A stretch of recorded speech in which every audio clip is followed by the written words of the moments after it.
بسم اللہ الرحمن الرحیم 10ویں جماعت سے وابستہ طلباء و طالبات، السلام علیکم۔ آج ہم ادبی دنیا کی ایک عظیم شخصیت کے بارے میں جاننا چاہیں گے، جنہیں ادبی دنیا میں شمس العلماء مولانا نذیر احمد کے نام سے جانا جاتا ہے۔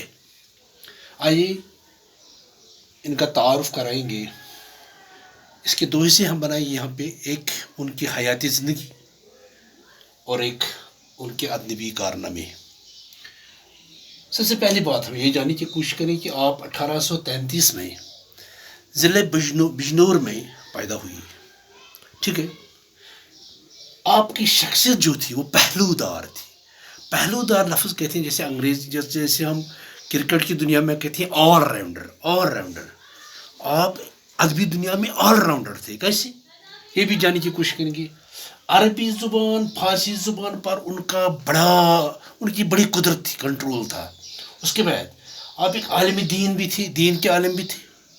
آپ فقیہ یعنی اسلامی شریعت کو جاننے والے تھے۔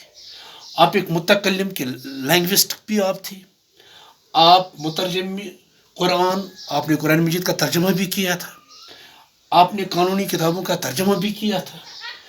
آپ ایک بہت بڑے مقرر بھی تھے، ایک بہت بڑے خطیب بھی تھے، اور ایک بہت بڑے مقرر بھی تھے۔ سمجھو آپ آل راؤنڈر تھے۔ ادبی دنیا میں آپ کیا تھے؟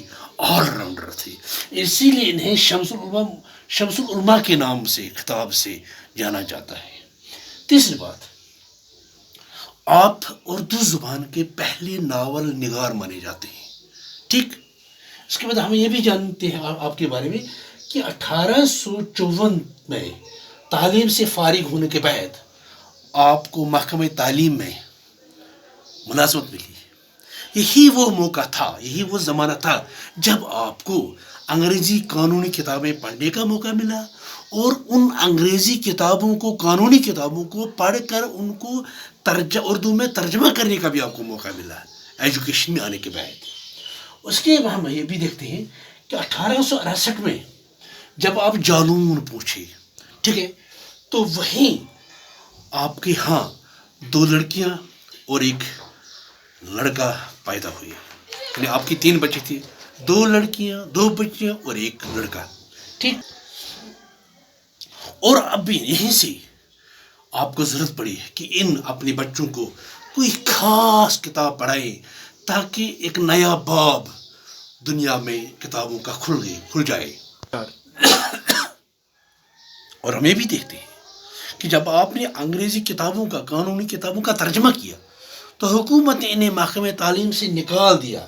پہلے انہیں تحصیلدار بنایا، پھر ڈپٹی سیکرٹری بنا دیا گیا۔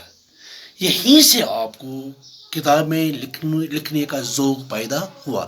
یہ تھا ایک تھوڑا سا مختصر تعارف آپ کی حیاتی زندگی کا، ٹھیک ہے۔ اب بیٹے آ جائیں گے ہم آپ کے ادبی کارنامے کیا تھے۔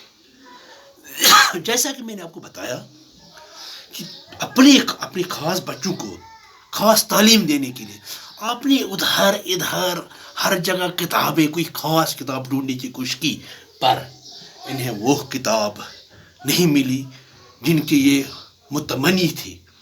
اس وجہ سے ان بچوں کو تعلیم دینے کے لیے، ان کی ذہنی نشو و نما کو بڑھانے کے لیے آپ نے خود 3 کتابیں لکھی، اور وہ 3 کتابیں جو ہیں وہ آپ کی پہلی تصانیف ہیں۔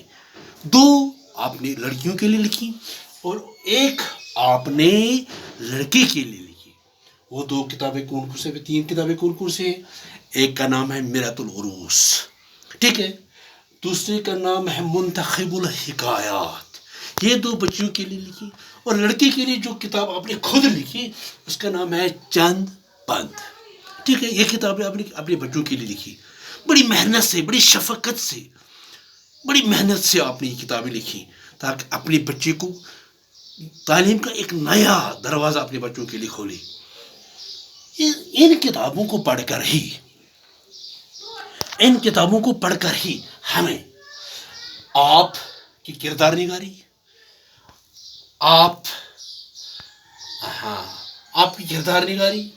آپ کی ذہن کی صفائی، کہ آپ کا دماغ کس قسم کا تھا، آپ کی تصنیفی صلاحیت، کیسے مصنف ہیں آپ کا شعور،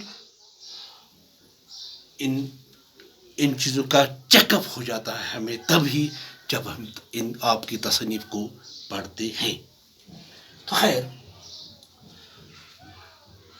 توبۃ النصوص جو ہے، اس میں آپ کی خصوصی ناول ہے جس سے آپ کی کردار نگاری عروج پر ہے۔ جیسے 3 کردار ہمیں اس ناول میں نظر آتے ہیں جو ایک سے بڑھ کر ایک کی حیثیت سے ہمارے سامنے ہے، ایک سے بڑھ کر ایک کردار، ایک سے جیسے ہم دیکھتے ہیں نصوح کو، اس کا کردار اس ڈرامے میں، اس ناول میں کس طرح پیش کیا گیا۔ جیسے کلیم اور مرزا ظاہردار بیگ، تینوں کے کردار الگ الگ، تینوں کے کردار دیکھنے کے قابل، پڑھنے کے قابل، سمجھنے کے قابل، شعور کو استعمال میں لانے کے قابل۔ بہرحال آپ 1912 میں اس دنیا سے رخصت لے گئی، انا للہ و انا الیہ راجعون۔ تو بچے، ایک چھوٹا سا تعارف، ایک چھوٹا سا نوٹ بنے گا آپ کو امتحان کے لیے مولانا نذیر احمد صاحب کے بارے میں کہ کس طرح کی شخصیت تھی اور کیسے ادبی کارنامے تھے۔ امید ہے کہ انشاءاللہ آپ اچھی طرح سے ان کو پڑھ کر ایک نوٹ بنانے کی کوشش کرو گے۔ Thank you very much.